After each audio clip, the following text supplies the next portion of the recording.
ছোটোবেলায় শীতকালে মা সকালে সুজি করে দিত। শীতকালে গরম গরম সুজি খেতে বেশ ভালোই লাগে।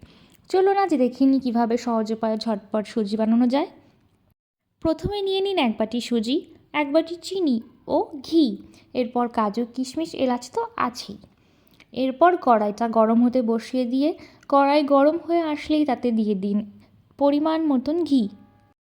এবার ঘিটা একটু গরম হয়ে আসলেই তাতে দিয়ে দিন বাটিতে রাখা সুজিটা দিয়ে কম আঁচে ভালো করে নাড়াতে থাকবেন। এরপর একে একে এলাচ ও তেজপাতা দিয়ে দিই। এলাচ ও তেজপাতার ফ্লেভারটা আমার জাস্ট দুর্দান্ত লাগে। এবার আরও একটু নাড়িয়ে চাড়িয়ে একে একে এর মধ্যে দিয়ে দিন কাজু ও কিশমিশ। অনেকে কাজু কিশমিশ ভেজে দেয়, কিন্তু আমি এখানে ভেজে দিইনি।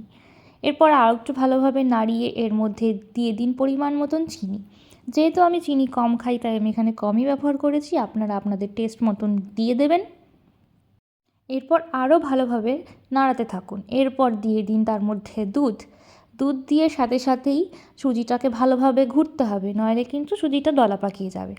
দেখুন আস্তে আস্তে ভালোভাবে কম আছে আমি সুজিটাকে নাড়াচ্ছি। এরপর দেখুন আস্তে আস্তে সুজিটা গাঢ় হয়ে আসছে। আমাদের সুজি অলমোস্ট রেডি। এবার আর অল্প সময়ের জন্য নেড়ে চেড়ে জলটা শুকিয়ে আসলে আমাদের সুজি পরিবেশনের জন্য রেডি। টাটা।